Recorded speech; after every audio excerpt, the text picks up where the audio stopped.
অজয় রাত জেগে ভিড়ের মাঝে ডেট তো অনেক হলো, এবার রোজকার জীবনের ওয়ার্কলোড ভুলতে উইকেন্ডে একটু নিরিবিলিতে ডেট করার দিন চলে এসেছে। চলো আজ তোমাদের নিয়ে যাই এমনই একটা সবুজে ঘেরা শান্তির জায়গায়, যেখানে সন্ধ্যাবেলা গঙ্গার হাওয়া খেতে খেতে হাতে হাত রেখে কাটিয়ে দিতে পারো অনেকটা সময়। এবার বলি জায়গাটা কোথায়। বিবাদীবাগ স্ট্র্যান্ড রোডে এসবিআই অফিসের একদম উল্টো দিকে ফ্লোটিং রেস্টুরেন্টের এন্ট্রান্স থেকে বাদিকে ঘুরে গেলেই পেয়ে যাবে বাগিচা ক্যাফে। এখানে ইনডোর সিটিং এবং রুফটপ দুটোই কিন্তু অ্যাভেলেবেল। ইনডোর সিটিং তো যে কোনো জায়গায় পাওয়া যায়। চলো যাই একটু গঙ্গার হাওয়া উপভোগ করতে।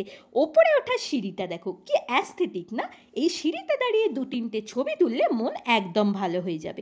এই দেখো এখানে এসে প্রথম সচক্ষে দেখলাম শ্যাম্পু গাছ। ওপরে উঠে তোমরা অনেক রকম ব্যাকগ্রাউন্ডে বসার জায়গা পাবে। যে ব্যাকগ্রাউন্ডটা তোমাদের ভালো লাগবে তোমরা সেই জায়গাটা ফাঁকা পেলে বসে যাবে। আমি শুধু দেখেছিলাম মাথার ওপরের এই ভিউটা, যেখানে ছোট্ট ছোট্ট মিষ্টি হ্যারিকেনের আলো দেওয়া ছিল। উইকেন্ডে এখানে কিন্তু বেশ ভালোই লোকজন থাকে। আসলে রাতের বেলাতেই এই ক্যাফেটা বেশি ভালো লাগে।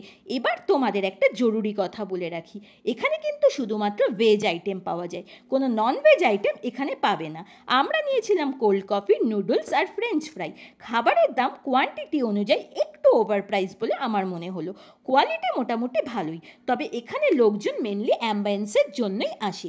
সবুজে ঘেরা এই পরিবেশে প্রিয় মানুষের সাথে সময় কাটিয়ে তুমি নিজেই বুঝতে পারবে তোমার মনের সব পুরনো ক্ষতে যেন মলম হয়ে প্রলেপ পড়ল। এনাদের ইনডোর সিটিংটাও কিন্তু বেশ ইন্টারেস্টিং। বৃষ্টির দিনে বা যদি সাথে কোনো বয়স্ক মানুষ থাকে তাহলে কিন্তু বসতে পারো গ্রাউন্ড ফ্লোরেই। এখানেও পাবে একটা অ্যাস্থেটিক অ্যাম্বিয়েন্স, মানে কোনো দিক থেকেই এই জায়গা তোমাদের নিরাশ করবে না। আমরা তো বেশ ভালোই সময় কাটালাম আজকের সন্ধেটা। তাহলে তোমরা কিসের অপেক্ষায় আছো? যাও গিয়ে ঘুরে আসো নেক্সট উইকেন্ডে প্রিয় মানুষ বা ফ্যামিলির সাথে। চলো আজ টাটা। জায়গাটা ভালো লাগলে কমেন্ট করে নিশ্চয়ই জানিও। আমার কোর্ট চত্বরে আরও অনেক এরকম হিডেন প্লেস আছে, তোমাদের ঘুরিয়ে দেখাবো।